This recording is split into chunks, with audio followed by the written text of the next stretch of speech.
Did you know the team to score last has won the Super Bowl each of the last 13 years? If you're looking to enhance your big game betting experience, visit wt.buzz/SB57props for Wager Talk's annual party prop sheet, Ralph Michaels' historical prop betting result and betting tips from your favorite handicappers. And if you're looking to add some wagering entertainment for your gathering, download and print out Super Bowl party prop sheet, which features a number of easy to answer, easy to follow questions to keep everyone engaged from the coin toss to the final whistle. Follow Wager Talk on Twitter during the game as we tweet out the results as they happen. Visit wt.buzz/SB57props for all the details.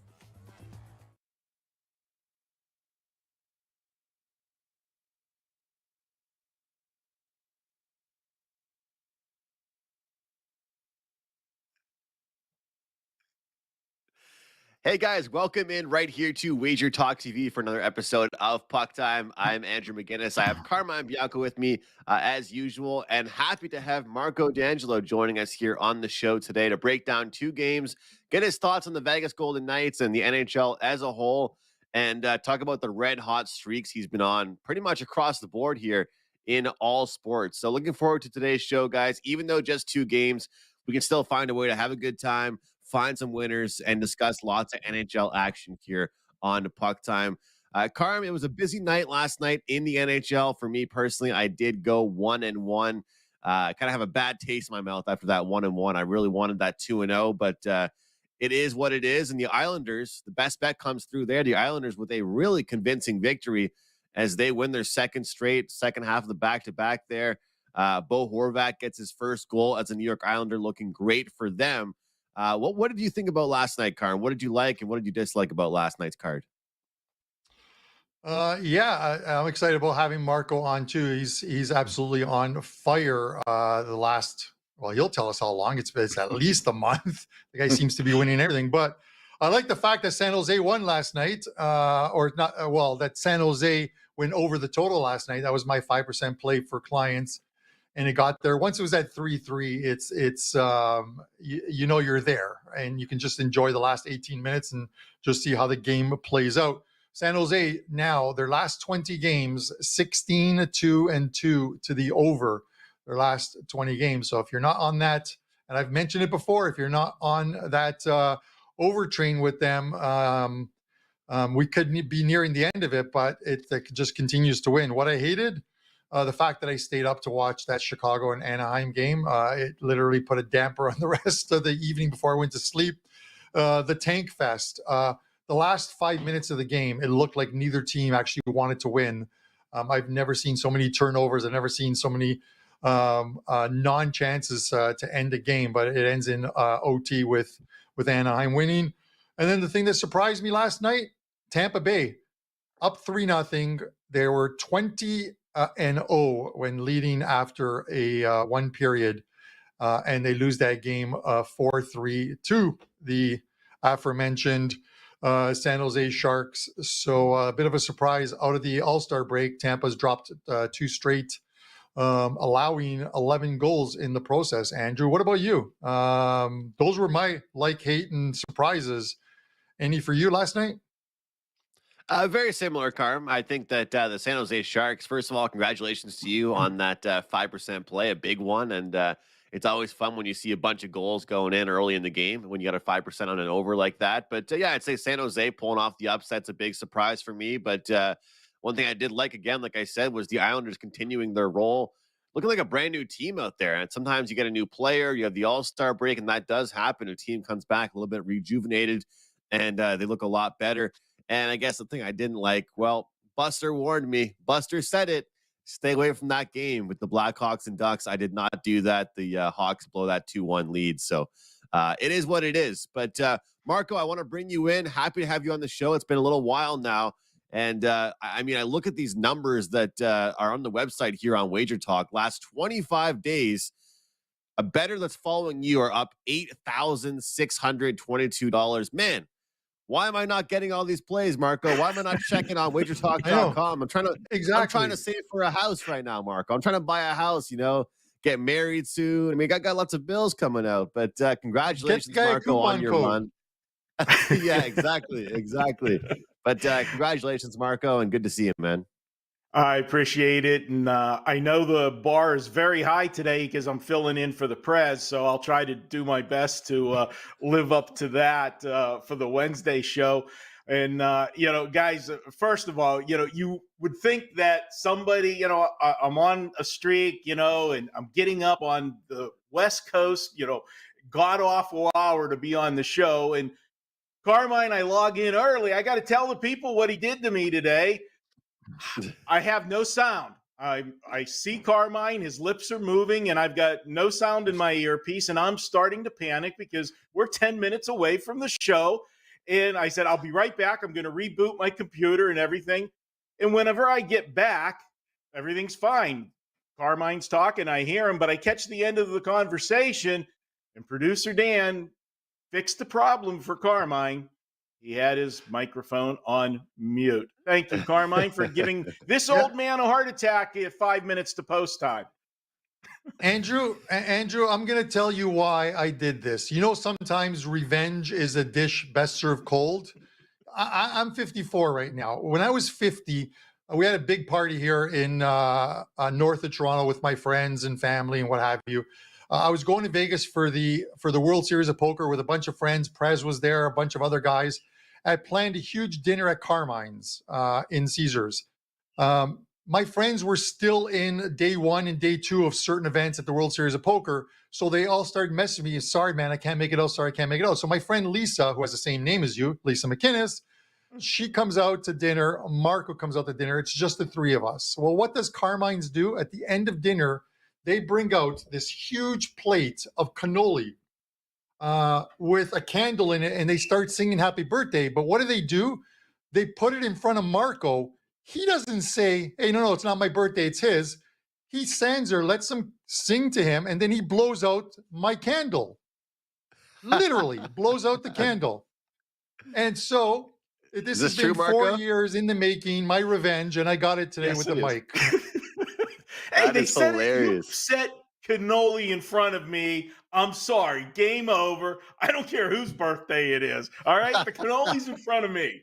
Take the gun, leave the cannoli. That's the way it is. All right? That is awesome. I wish I was there for that moment. That would have been hilarious. And Carmen's probably just waiting for you to say something, and you're just sitting there. Yeah. That's awesome. That is great. Before we jump into the show, we do have the promo codes to go over really quick. We've got that promo code for Marco running right now, HOT77. That's a week of all access plays for $77. And Marco, doesn't seem like right now you're running hot in just one sport. It's across the board. So guys, every day, if you go to yesterday's plays on wagertalk.com, Marco's pretty much been at the top for the past, month and a half, 2 months, Marco. So doing very, very well. Congratulations to you. It's been a really fun run, no question about it. It really started Thanksgiving, but the last 25 days has just been insane. And guys, my style, if you're looking for a ton of plays, that's not me. Generally, I'm going to have 1 to 3 plays a day. Yesterday, I did have 4 plays, and I came very close to having 5. And I'm very conservative. I believe less is more, quality over quantity. And so the play that I didn't use, the number 5 play, made it to the free play, and that was the Vegas Golden Knights yesterday. So you could always check my homepage every day, see if we have a free play for you as well. And the Golden Knights responded yesterday, and I actually have some thoughts on the Golden Knights because there really wasn't a team that was more disappointing heading into the All-Star break as the Golden Knights. And it almost a deja vu from last year. This team, after starting the season out as hot as you possibly could be, them in Boston, were jockeying back and forth for the best record in the NHL. Then the injury bug hit the Golden Knights. And one of the reasons that I liked them yesterday is it was weird. The Golden Knights had a really hectic schedule, January and February, not a lot of days off in between.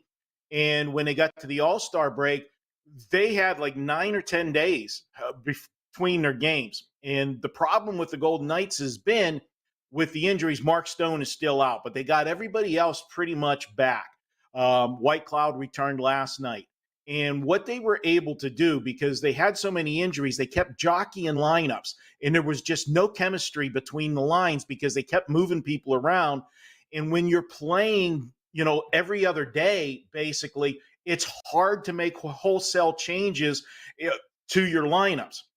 I felt coming out of the break with that extended period that Coach Cassidy would be able to tinker the lines and find the chemistry to get the offense going. And boy, did they. I mean, they put up 4 quick goals in yesterday's game. So moving forward, that might be something to watch.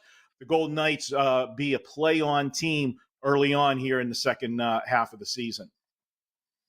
Great stuff. I completely agree with you. And I love that point about the line chemistry. No matter really what team it is, if it's a really successful team or a team struggling, I just think it's better for a team to give it at least a few games when you change the lines or you bump a guy down a line or up a line. You need to give them a chance to develop that chemistry. And I think when you have a merry-go-round of players going around each line, it's hard to really develop any type of chemistry at all. And Carm, for you and I, we still have goal 199 going rest of our NHL seasons plus playoffs for $199 with that promo code goal 199. Appreciate all of you guys that have used this promo code so far. Definitely kind of the best deal we've had so far this season for the NHL plus playoffs. And, once the playoffs come out, we're doing shows and things like that. But here on Puck Time, we talk about usually 4 games a day, trying to give our leans and our plays. But these, when you buy these packages, you're getting our premium best bets, right? We always take pride. I know all of us do on giving out winners on the show. Marco, I love on Wager Talk today. You come with your record. You're like, guys, this is my record on your show. I like that because we all care about how we do on these shows. If you buy our packages, those are our best bets going towards our clients. Guys, let's jump into our very first game. We're going to discuss the Vancouver Canucks and the New York Rangers. Carm, I'll go right to you with your thoughts on this one. Both these teams, they started off their post-All-Star run here with very competitive back-and-forth games. Both of them were in interesting games, especially that Vancouver one. They're plus 195 tonight. The Rangers minus 245. Puck line minus 1.5, plus 105, plus 1.5 is minus 125 for the Canucks, and the total is at 6.5. Carm, what do you think here? Well, Andrew, this is one of those ones where, if you listen to, it's funny because if you listen to the Vancouver fan base after the firing of Boudreau and bringing in Tocchet, they're talking about, great, we're bringing in a new coach. He's going to change things up. We're going to win just enough games that we miss the playoffs, but we don't get a chance at that number 1 pick in the draft. With everyone seems to covet this year.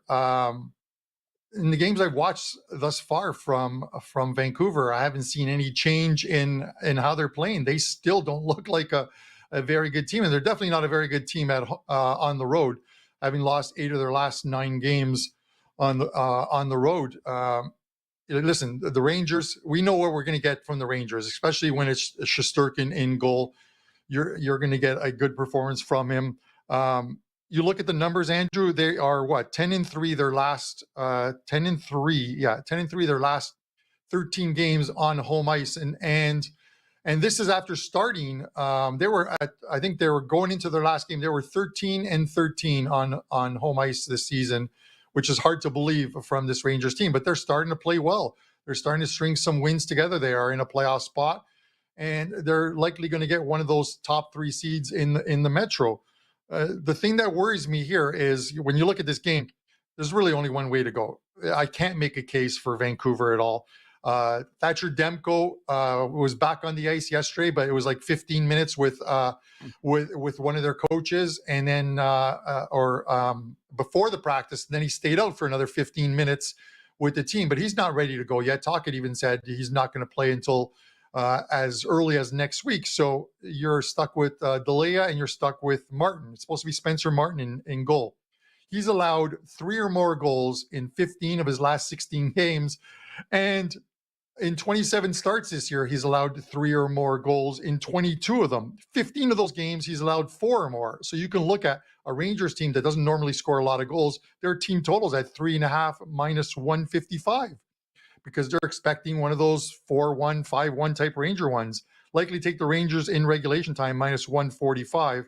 And that's probably where I'll go here. I'm just going to continue to fade this Vancouver team. And we've already seen it. They got rid of one of their players. They're likely going to be a seller for a couple more, at least a couple more players before that trade deadline in like a little under 5 weeks' time. So for me, it's the Rangers in a regulation. And I'll probably throw some pizza money on that team total of over 3.5, even though the juice is at 155. When you have a goalie who's allowed 4 more goals in 15 of his 27 starts, that's not a very reliable or good goalie. Marco, what do you think? Well, first of all, when you say you throw a little pizza money on, is that just the pizza, or is that including the wine that's going to be with the pizza? Because that makes a big difference on how much that wager actually is when it comes to Carmine. But the wine is always there. The wine is always there for sure. I got to agree with you on everything you said as far as the Vancouver side goes. This is a team that's just 2-9-1 the last 12 games. But as you mentioned, in those 12 games, not just Martin, this team in general has allowed 4 goals or more in 9 of the 12 games. That doesn't spell success when you're facing the Rangers, which is going to be a defensive game on their part. This is a team that just doesn't give up goals. In fact, they've given up 3 goals or less in 20 of their last 23 games. Now, as you mentioned, coming out of the break, Vancouver had a very good performance in losing 5-4 to New Jersey. But, I don't put as much stock in those first games, and it's why I haven't released a hockey play yet, because with the extended break from the All-Star break, some teams, as I said, had as many as 7, 8, 9 days off. Other teams had less. Weird the way the schedule was for the going into the break. I like to let them come back and play a game or two. And as we have seen, we've had some pretty good performances from some huge underdogs. And just to say an angle I like to use in football carries over into the extended break here for the All-Star break with hockey as well. When you go into a break and you're winning, to me, it's a momentum stopper. When you're going into the break, like as I mentioned, the Vegas Golden Knights earlier, you use that time to fix the problems. That's an angle I always use with bye weeks in the NFL. Fade a team hot out of their bye week and ride a team that's bad. So Vancouver come out, had strong performance, but they missed. The Rangers aren't going to take them for granted. Maybe New Jersey was a little bit, we just got to show up and win this one coming out of the break at a big number. I like the Rangers here, but I don't like to lay that kind of juice with them. So you've got options. If you have another team that you like that you might want to hook them up in a money line parlay, that's always an option. And people will always be quick to say the math is the math.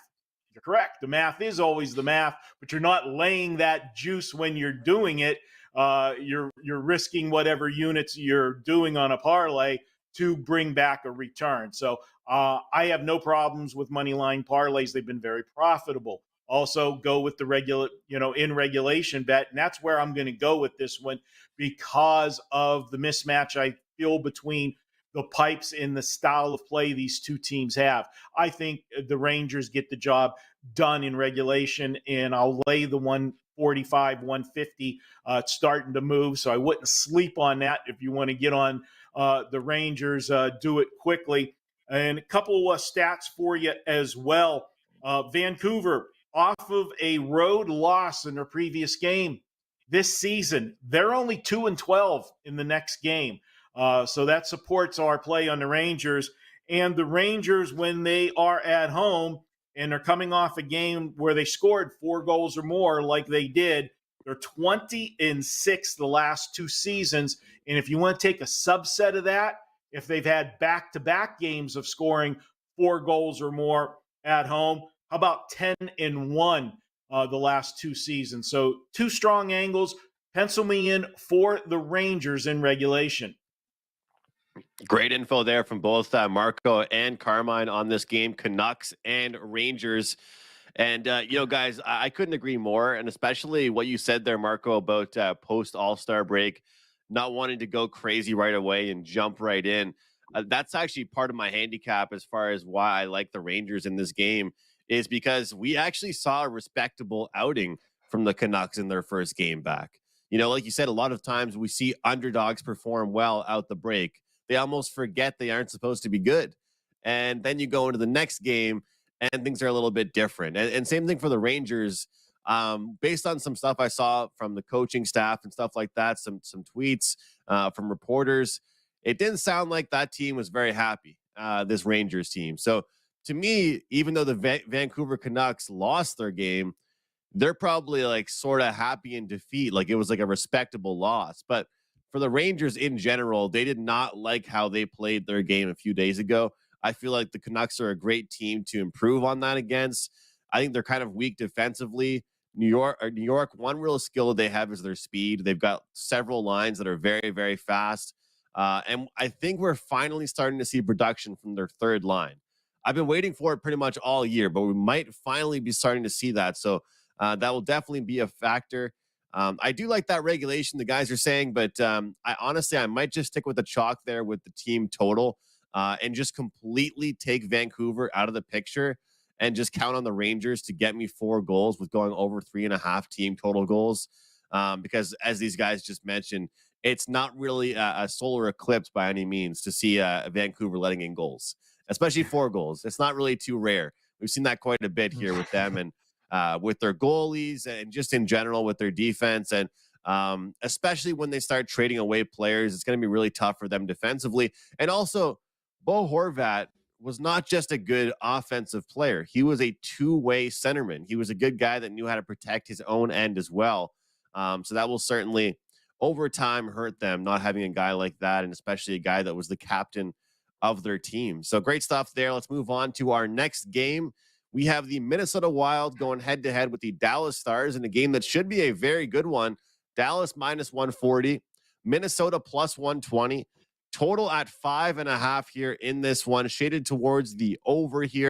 And Marco, before I go to you, I'll just say this. I mean, this Dallas Stars team is a team that I've stated here on this show, and I've tweeted it a bunch, and I want to start putting my money where my mouth is, but I have not bet on them enough this year. And sometimes you kind of see a team that's having success or getting reasonable prices. And, it happens a lot too in the NBA when you have a team that's like sneaky, just covering ATS at night after night. And you're like, man, why am I not betting on this team? That's kind of been my case with the Dallas Stars. And I want to look in the second half to bet on them a lot more. But it worries me that this Wild team is off a loss against the Coyotes. Whenever anybody loses to a bad team, I kind of want to look to them to bounce back here. What do you think here as Dallas plays host to the Wild? There's no question coming off a loss like that, you're going to get the A effort from Minnesota tonight. But on the same token, one of the angles that I like to use, and you talked about it coming out of the break, that some teams had some good performances as underdogs. You had some favorites that had some major scares. And one of those teams was Dallas. They came out of the break. They went into the break losing 3 in a row. Come out of the break, they were a huge favorite, -385 against Anaheim, and they had to go tooth and nail to get that 3-2 victory the other night. So for me, I'm looking for them to bounce back themselves with a big effort, because when you have a good team that has a scare, I think that's just as important, because you get their attention. They're able to say, oh, we didn't have our best game by far, and we were able to dodge a bullet, get the win. You'll get a better effort here. And if you look at the 3-game losing streak, they lost to Buffalo to start that 3-game losing streak. And that was a spot where, Buffalo was playing better, lately. But then you look at the other 2 losses, and those are respectable losses. You lose to Carolina and you lose to New Jersey. Those are 2 very good hockey teams. So I have no problem with that. And I just think they came out of the break. They saw Anaheim on the schedule and said, you know what? We just got to show up and we got a W. Well, that's not the way it works in the NHL. Even these bad teams rise up. We see it all the time. So I like them here, and some different things, to look at with this one. And you talk about Dallas being a team, to bet on. Remember, this was a new coach come in this year, and it was the old Vegas Golden Knights coach. We had musical chairs last year at the end of the season with, some teams that, coaches had success. Bruce Cassidy from Boston goes here to Vegas, and Vegas fires DeBoer, after they brought him in, fired Gallant, which I still think was the first mistake they made, ruining the Golden Knights. And the second one, of course, would be the goalie that's in Minnesota that won't be in net tonight, at least the early reports. Fleury's not going. And I hate to say it, I actually was hoping Fleury would be in net tonight because I would actually like Dallas even more. That relationship between him and DeBoer, the way things went down, I think's actually affected Fleury in the wrong way. He has not performed well, the 2 times he faced Dallas this year already. But I am going to go ahead and take Dallas in this one. Minnesota, just 5-14, guys, on the road after allowing 2 goals or more in the third period of their last game, the last 2 seasons. And that's one of those, ones that, okay, you say, is there anything to that? But, when you're in a game and you give up 2 goals in the third period, that's kind of deflating, especially if it was a tight game. And, the second goal a lot of times might be that, empty netter when you're trying to fight back from, being down, 2-1, 3-2 or something like that. And you have that little carryover effect. So I'm going to go with Dallas tonight, coming off the subpar performance. I'm going to look for them to bounce back in a big way. And this is one, though, if you look at 2 teams on paper, if you're looking for a lot of offense, this isn't going to be that game. These 2 teams have played tight, and that's the style that DeBoer has brought to Dallas. And they're not scoring, but they're not giving up a lot of goals either. So you might want to look at the under. But in hockey, the way the scoring has gone, when you see a total like you have in this one, cause for pause. They're making you pay the price and sweat if you want to bet an under.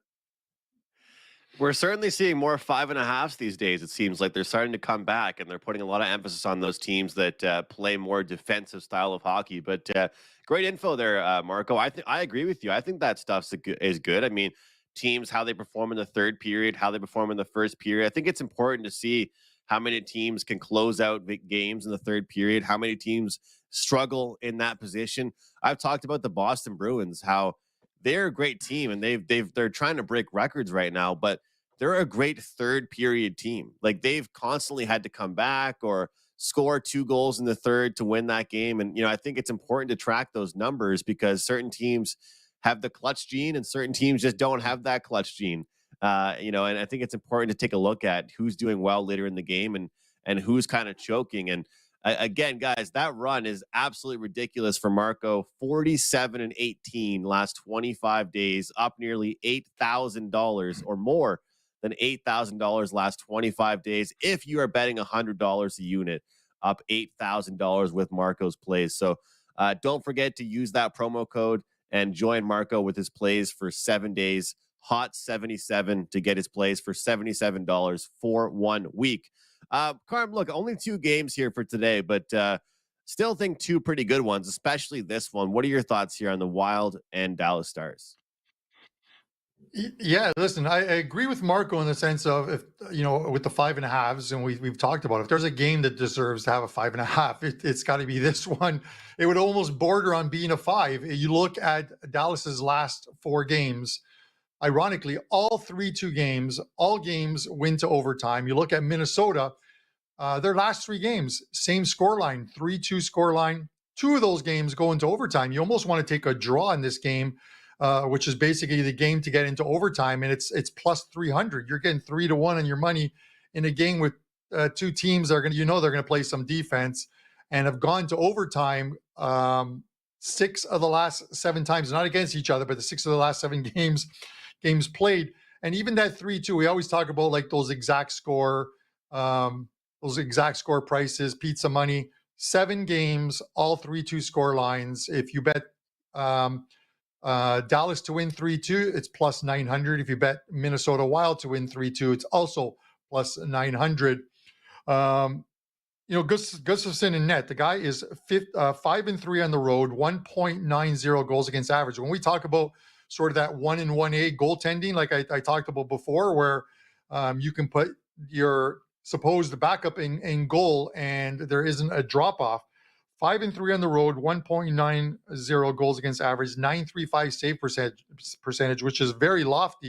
And even against Dallas, lifetime, he's 2-0 with a 1.5 goals against average.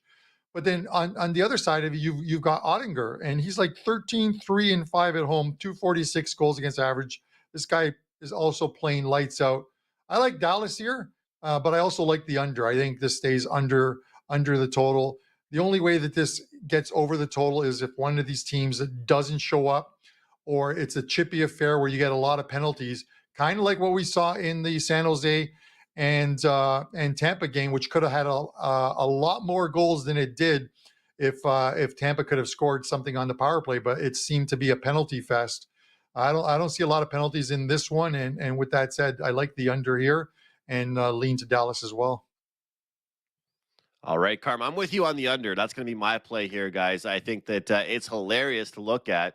I think we'd all have to kind of just get a little sprinkle in on the exact score props when you see both teams have the exact same scores pretty much over their last 3 or 4 games of exactly 3-2. And I know that seems like, well, isn't that pretty tight? It's pretty close to, going over the total.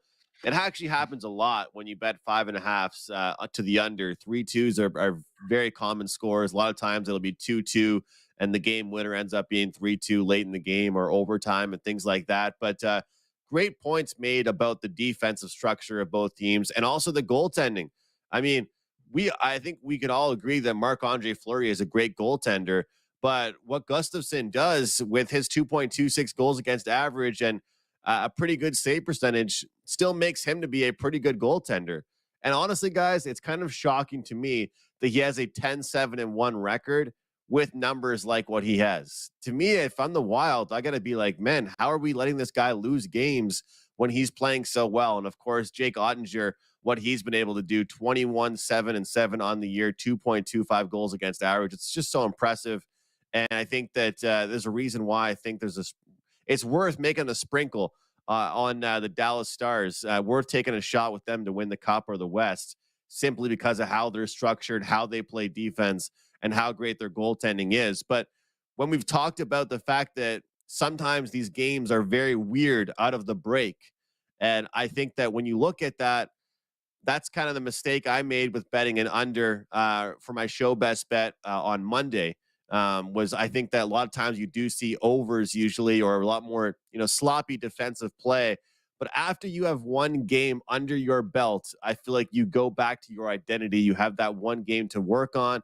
And even the Dallas Stars, I mean, they won that last game, but I don't think they were too happy with it. I don't think they were satisfied. I think that they could have played even better defensively. They might have given up too many chances.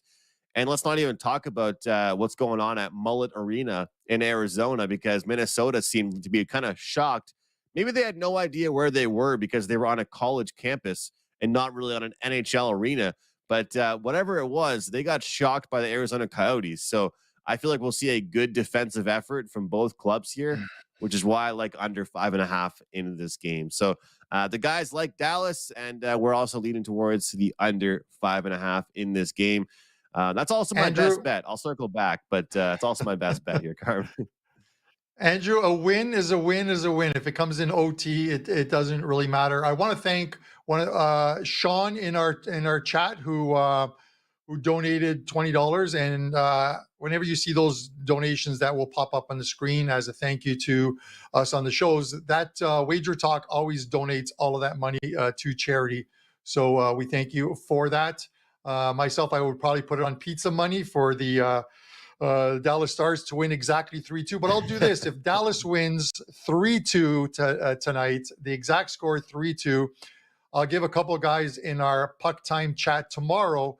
I'll send out a couple of the Puck Time T-shirts that I still have some of them lying around here. There you go, Marco. So let's hope for a Dallas 3-2 score line. And Marco's wearing his right now. He's got a few in his garage, I think, as well, too. So let's go with Dallas 3-2 tonight so we can get some Puck Time T-shirts out to our our chat who are always active, sharing information. And we absolutely love you guys. Hit that like button and subscribe, of course, because we're almost at 112,000 subscribers, which is absolutely awesome for this channel. And of course, if you don't have the app by now, make sure you do check it out. If you're not familiar with it, make sure you check it out. Wager Talk TV, Android, iOS devices, Roku. I believe Marco coming to more places soon. Would that be correct? I think Apple and different places. But right now, the app seems to be everywhere. So if you're on the go, it's awesome to use that. I use the app. I listen to the shows. I'm a part of the Wager Talk team, and I watch the shows. It's fun. It's enjoyable, and I learn information from all of our fellow handicappers. It's great stuff. So, Marco, let's go to you for your best bet and what you have going on tonight. Well, I'm going to go to this Dallas game, and tonight for my feature play tonight, I do have a 4% play. It is my Big Ten game of the week. You can check that out. I will have other plays today as well, still working the card. Like I said, generally we'll have 2 to 3 plays per day, so you can check that out over on my homepage. And a little later today, it's Wednesday, and that means it's Bet On It day. We'll have our Super Bowl edition of the show, so you can check that out. Myself, Kelly in Vegas, Joe Ranieri, and of course, Stat Daddy Ralph Michaels, and we have the Prop Shop with Andy Lang and Ariel Epstein. So check out Bet On It. And for me, my best bet, I'm going to come back to this Dallas game and take Dallas to win this one. And you guys talked about the 1 and 1A goalies. One of the things why, you mentioned you thought that guy in net tonight should have maybe a better record than his stats show because he's been so good. One of the things that hurts, I think, him is when you have both goalies and you're alternating, like a couple years ago when Fleury here in now I'm blanking on the other guy, Panda, what his real name is. Leonard.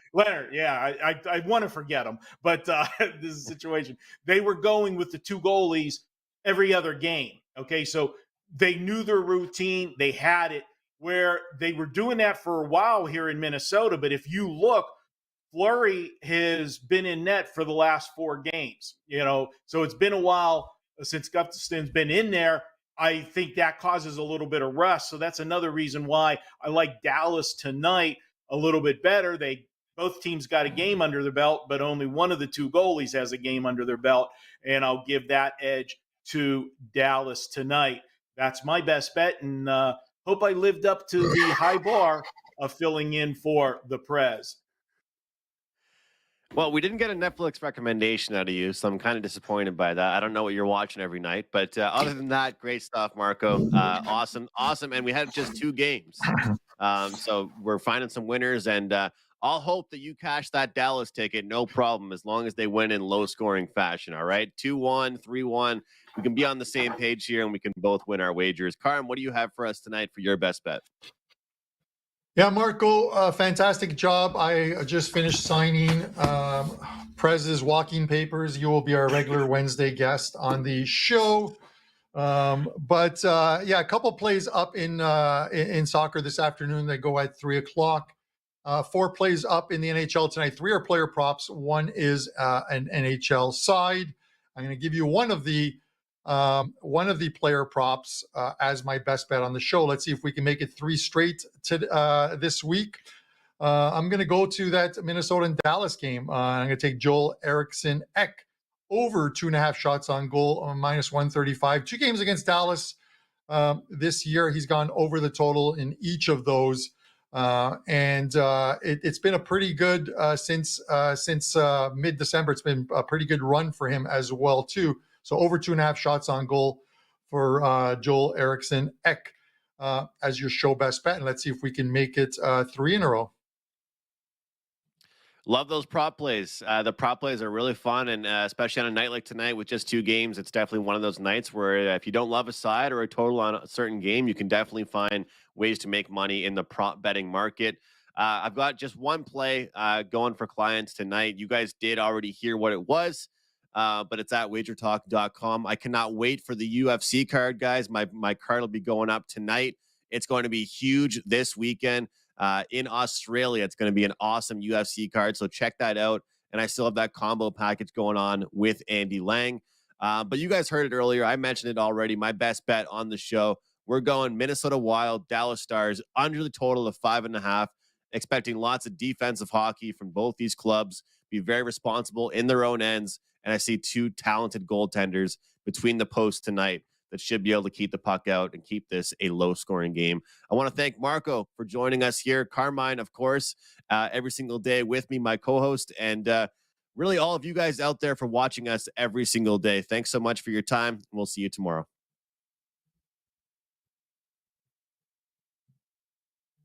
Lock in all sports, all plays, all 5% best bets from now until Super Bowl 58 on February 11, 2024.